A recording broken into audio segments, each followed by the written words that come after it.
Buenos días, los bendigo en el nombre del Señor a todos. Tomen asiento. La pobreza es algo que siempre ha existido. Siempre han habido los que tienen y los que no tienen.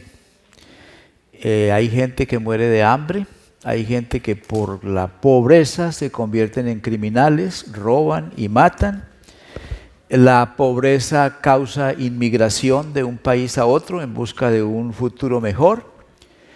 Pero algo que nos pasa a los hispanos con relación a la pobreza es muy triste.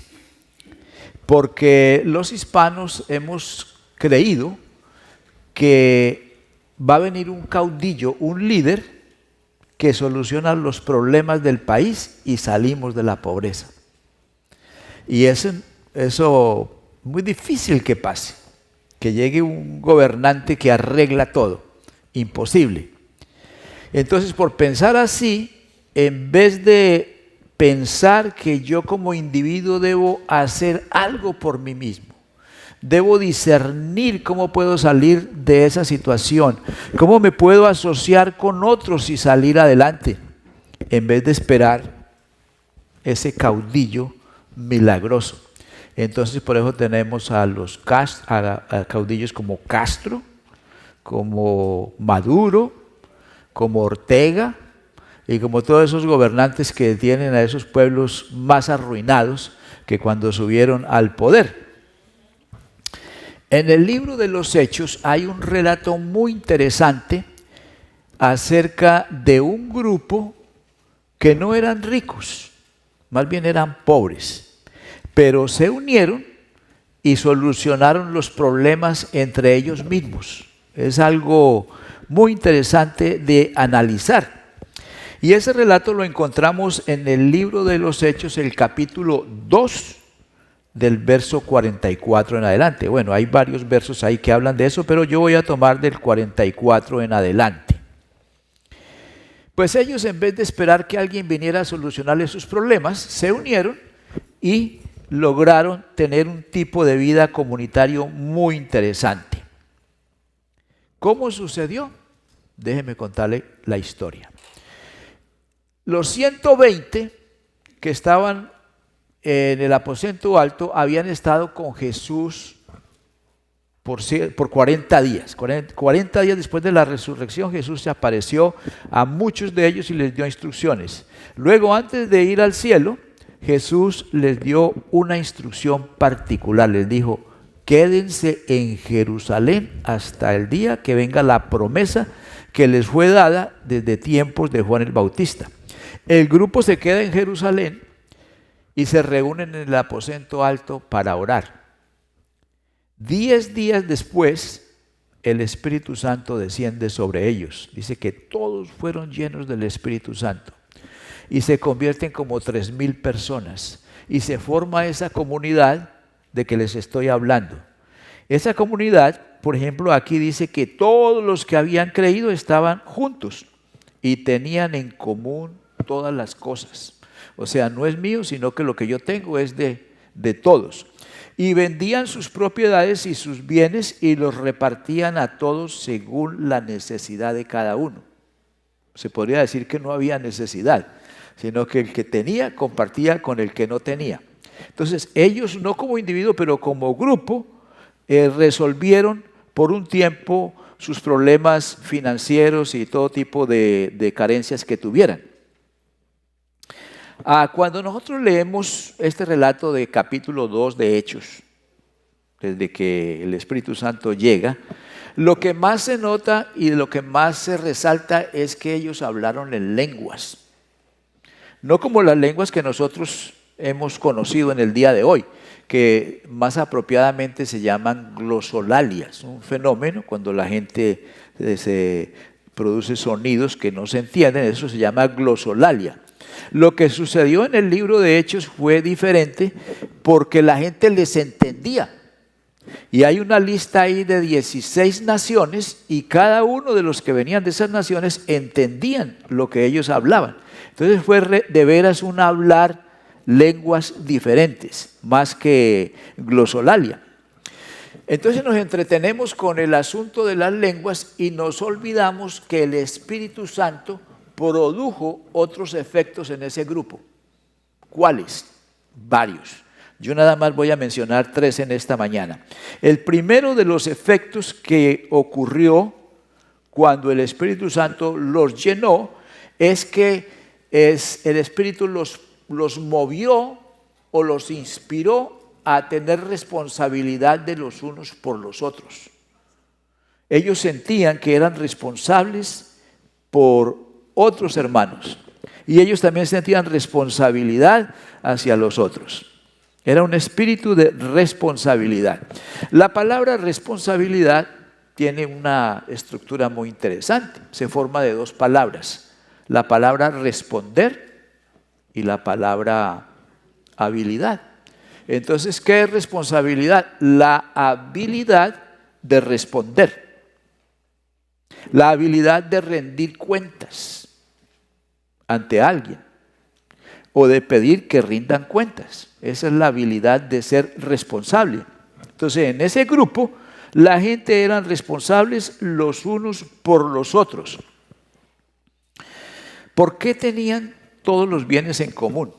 Porque nosotros no hacemos eso. No hay ninguna iglesia en el día de hoy que todos los bienes sean comunes, que haya una bolsa para todos. Hay una tesorería que es la tesorería de la iglesia y hay un fondo de benevolencia. Pero en ese tiempo todo era una bolsa común. La razón es la siguiente. Eran generosos y eran misericordiosos.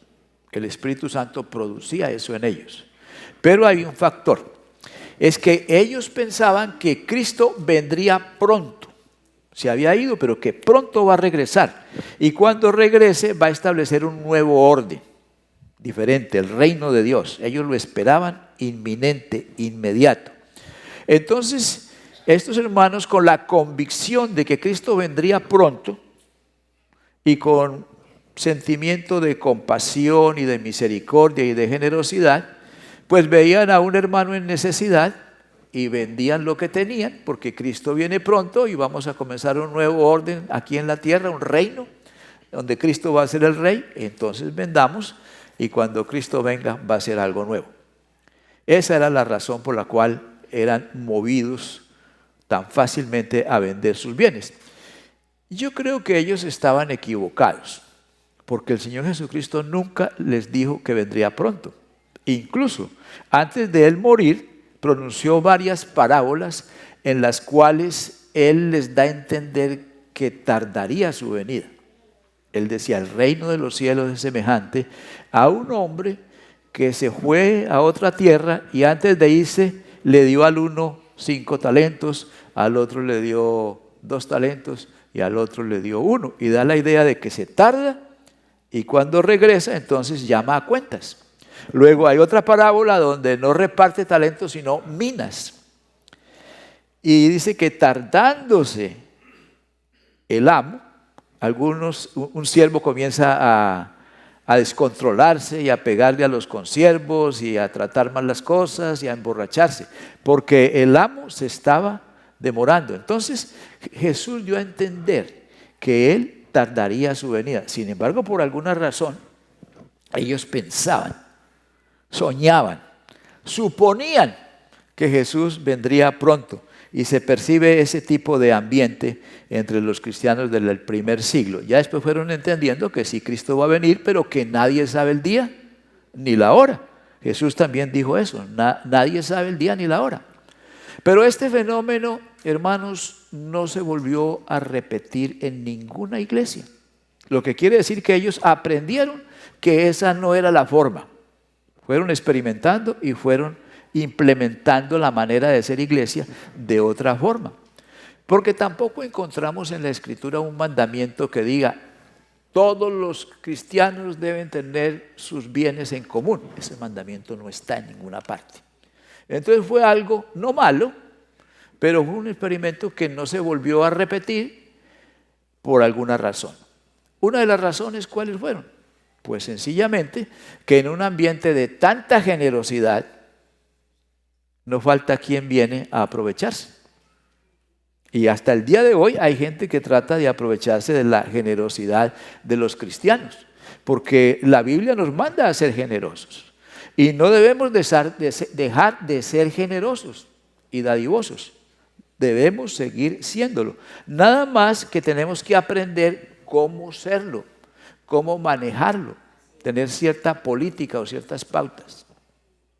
Una de ellas es discernir. La persona que está pidiendo ayuda, uno tiene que preguntarle para conocer a quién es que uno va a ayudar. Entonces hay pautas. Una de ellas es si alguien llega a la iglesia pidiendo con mucha presión y mucha urgencia, sospeche.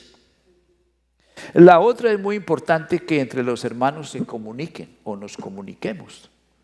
Porque si usted le ayuda y luego él le pide a otro ayuda y a otro, lo que está haciendo es colectando una ofrenda secreta entre nosotros.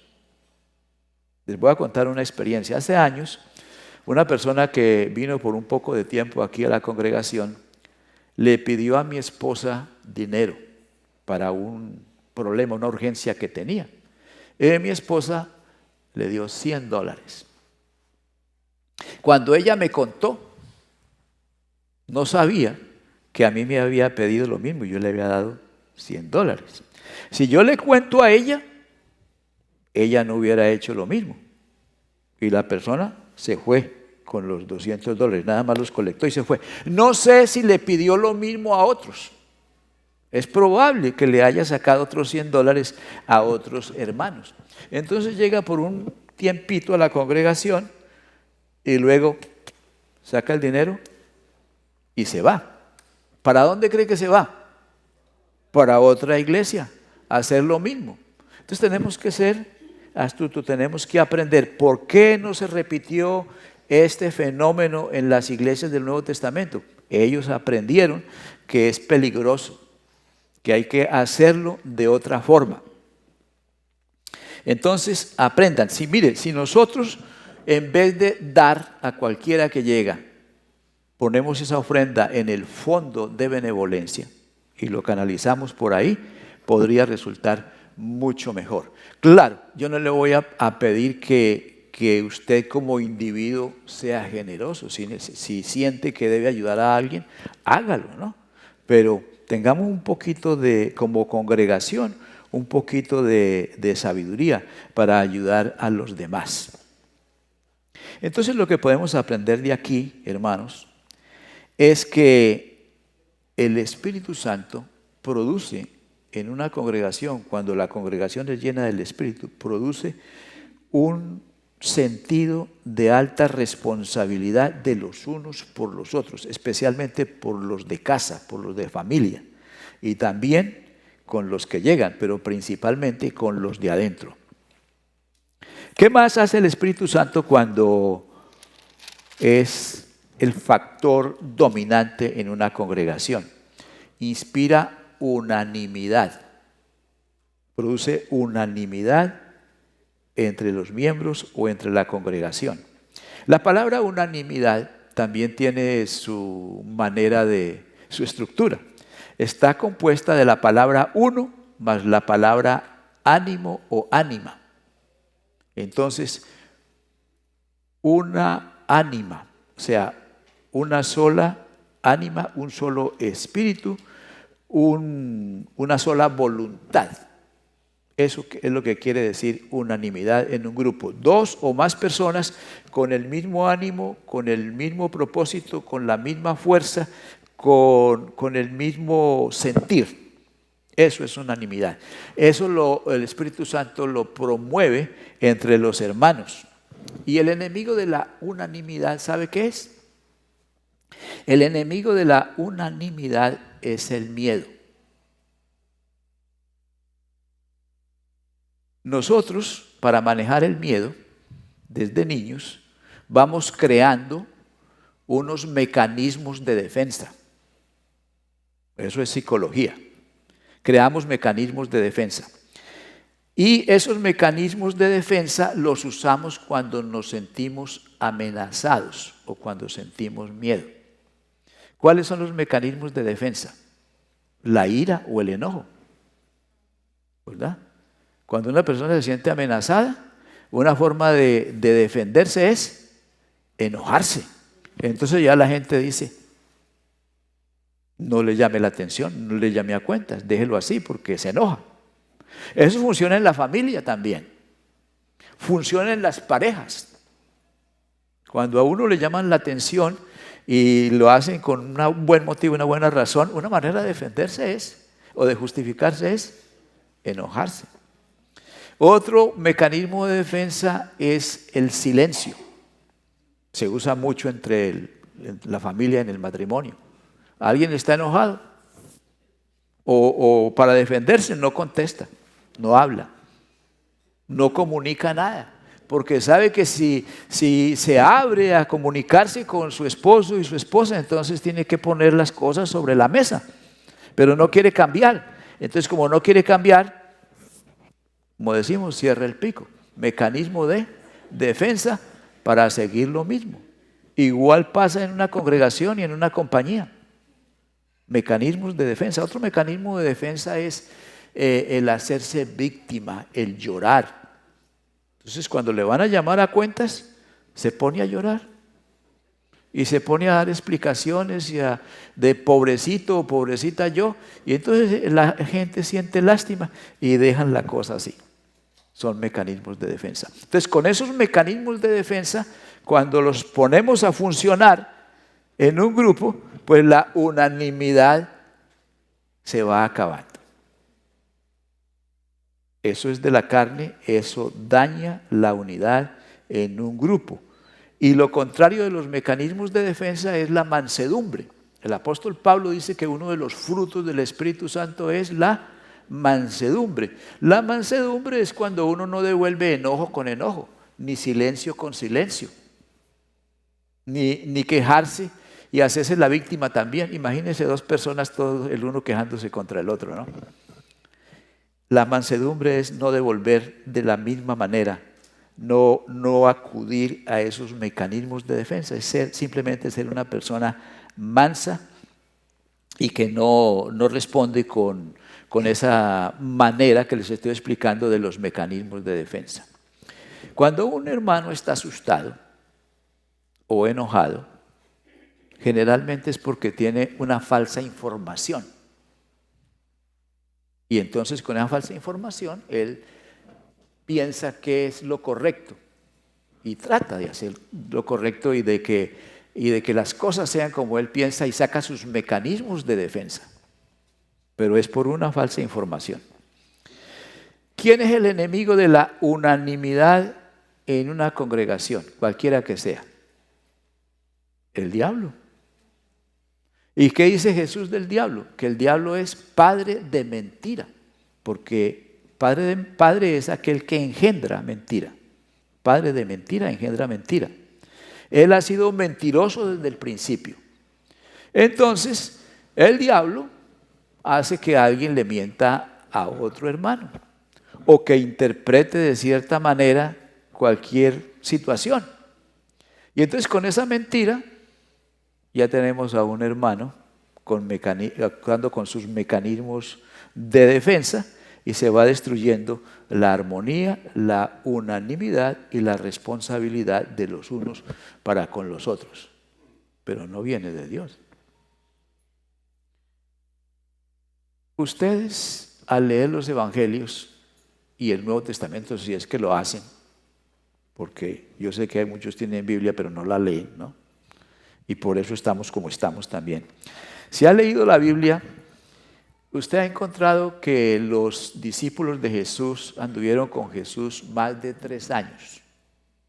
Todo el día andaban con él, dormían en el mismo lugar, debajo de un árbol o en la misma casa, por 3 años largos.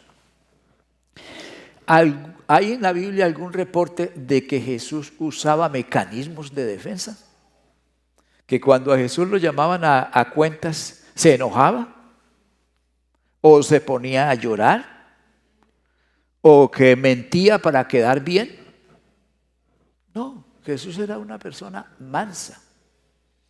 Abría su corazón abierto, porque no tenía nada que ocultar. y nosotros somos seguidores de Él. Debemos tratar de hacer lo mismo. Yo creo que en este tiempo de esta iglesia, de este grupo, el diablo andaba un poco confundido con ellos. ¿Por qué? Porque el diablo estaba lidiando con una situación nueva. Nunca antes había habido iglesia, pero ahora hay un cuerpo nuevo, ¿no? Donde Cristo es el Rey, donde el Espíritu Santo es el que domina la situación, porque todos están llenos del Espíritu Santo. Entonces el diablo no sabe qué hacer con ese grupo. Lo que el diablo comenzó a hacer fue incitar a los judíos para que persiguieran la iglesia. Y cuando eso no le daba resultado, entonces incitaba a los romanos, al gobierno romano, para que atacaran a la iglesia. Pero pronto se dio cuenta que mejor estrategia es entrar a la iglesia y atacar desde adentro. Y entonces por eso los apóstoles predicen que vendrán falsos creyentes y falsos líderes. Entonces el diablo se dio cuenta pronto que hacerse miembro de la iglesia a través de un falso cristiano o a través de un falso líder era mejor. Entrar a la congregación y comenzar a trabajar ¿con qué? Con lo que él sabe. Él es padre de mentira, siempre ha sido mentiroso. ¿A quién le metió la primera mentira a Satanás? A Eva. Él entra a la iglesia y miente de los unos a los otros. Y de esa manera acaba con la responsabilidad de unos por otros, produce la indiferencia de unos para con otros y daña la unanimidad. ¿Qué más hace el Espíritu Santo en una congregación? Produce comunidad. Y la palabra comunidad también tiene su estructura. Está compuesta de la palabra común y la palabra unidad. Las juntas y queda comunidad. O sea que para que haya comunidad debe haber unidad. Aquí dice que ellos partiendo el pan en las casas comían juntos con alegría y sencillez de corazón, alabando a Dios y teniendo favor con todo el pueblo. El comer juntos es, en esa cultura, la cultura del Nuevo Testamento y del Antiguo, comer con otra persona era señal de mucha fraternidad, de mucha unidad, de mucha amistad. Y por eso a Jesús lo criticaban, porque comía con los pecadores y los publicanos. No es simplemente que se sentó a comer, sino que el comer con ellos indicaba que tenía relación con ellos, que era amigo de ellos, que había unidad entre Jesús y los publicanos y los pecadores, que se llevaba bien con ellos. Entonces por eso lo criticaban. Por eso también Jesús dice: aquí yo estoy a la puerta y llamo. Si alguno oye mi voz y abre la puerta, yo entraré a él y cenaré con él y él conmigo. Porque el comer juntos indicaba en esa cultura alto nivel de relación y de amistad. Hoy en día también lo es, pero no igual como lo era en el Nuevo Testamento. Realmente cuando dos personas se conocen, pues se dan el nombre, ¿no?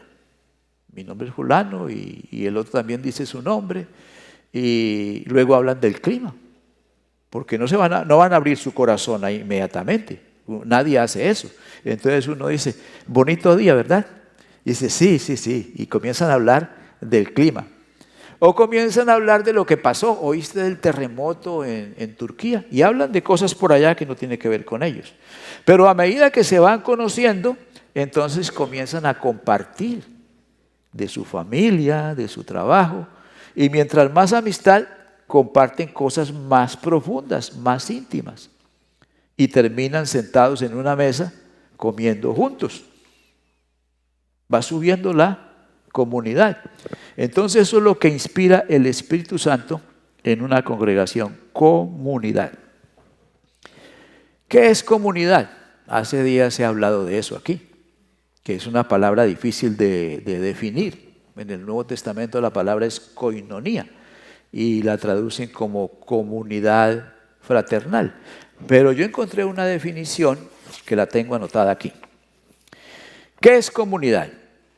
Aquí dice así: es un grupo donde las personas pueden convivir como humanos. Hay esa libertad para ser humano. Ese es el primer nivel, ¿ya? Hay muchos grupos donde usted puede llegar y portarse como humano y le aceptan como persona, como humano. Le respetan ahí. Pero un poquito más arriba es el mismo grupo donde usted puede vivir como humano, pero es un grupo donde la gente es sanada y fortalecida en sus emociones. Interiormente hay sanidad, comienza a experimentar sanidad. Un poquito de más comunidad, entonces pone a la gente a caminar juntos hacia la libertad interior.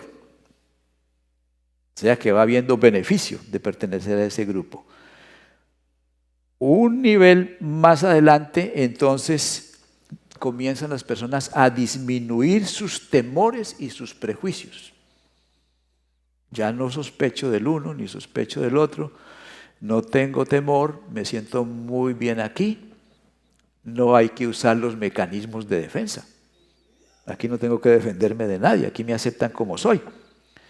Luego, un poco más de comunidad aumenta su confianza en Dios y en las personas.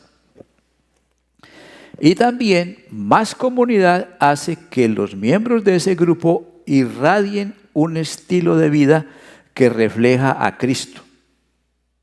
Entonces, al uno tratar con la gente de afuera o entre ellos mismos, pues es Cristo, mi Cristo interior saludando a su Cristo interior, ¿no? Porque Cristo con Cristo no se repele. Cristo con Cristo no se repele. Pero Londoño contra Dávila sí se pueden repeler, ¿verdad? Pero el Cristo del hermano Dávila con mi Cristo interior, no. Se encajan muy bien.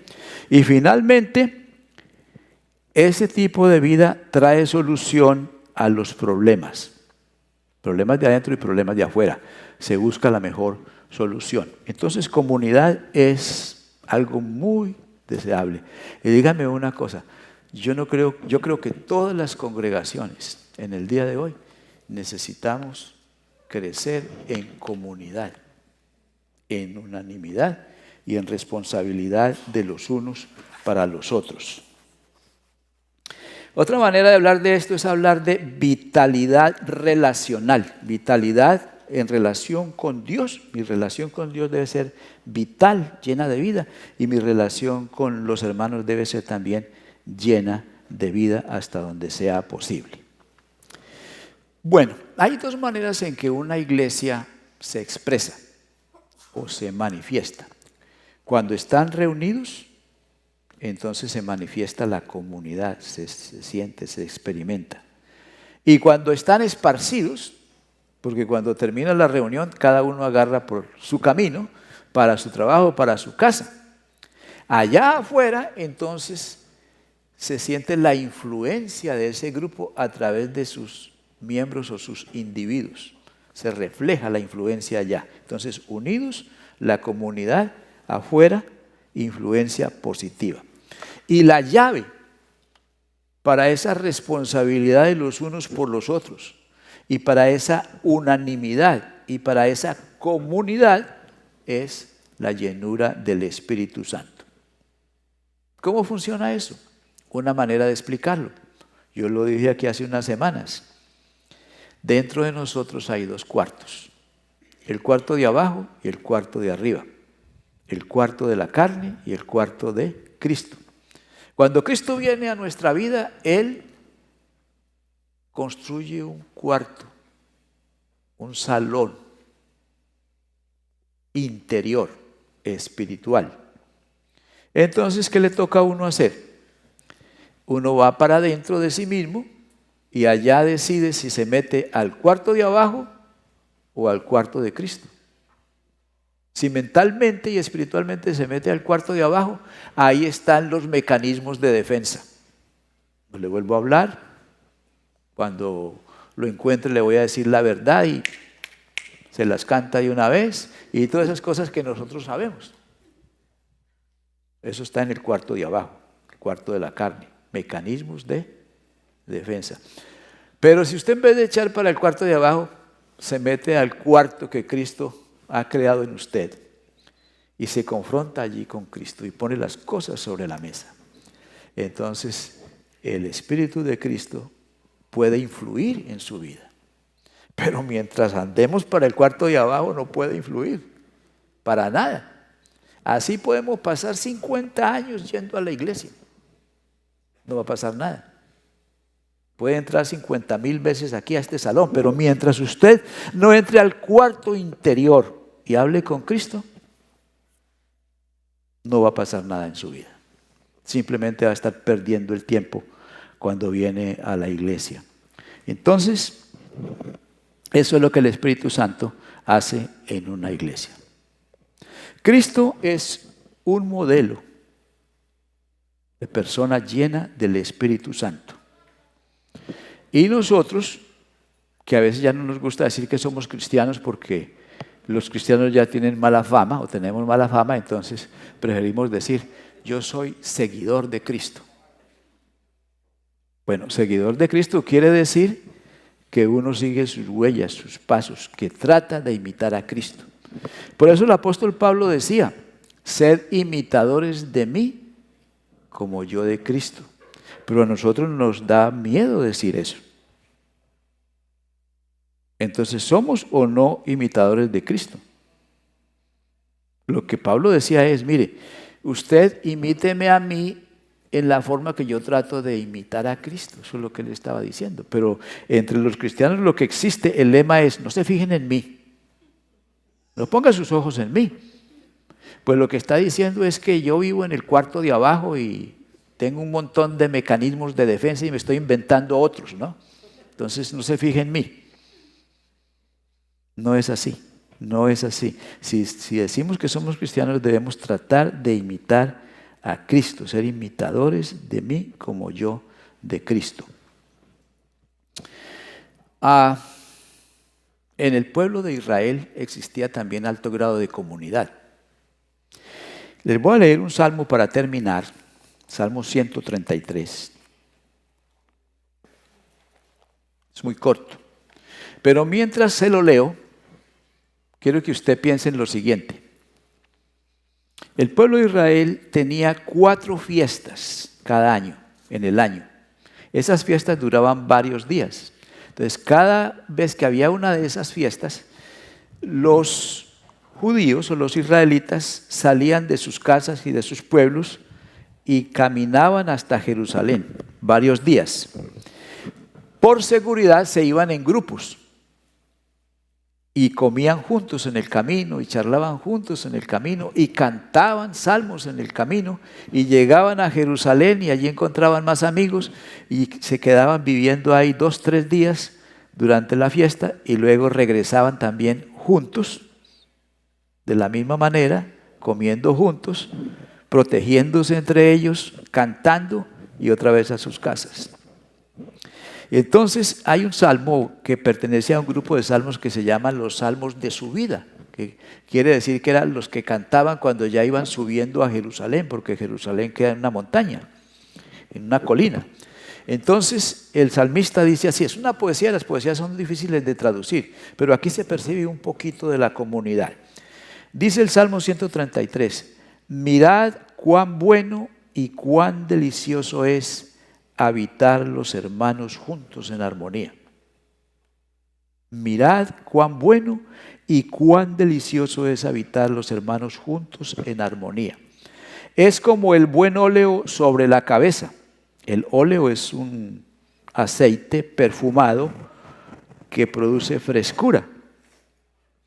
Es como el buen óleo sobre la cabeza, el cual desciende sobre la barba de Aarón, y baja hasta el borde de sus vestiduras.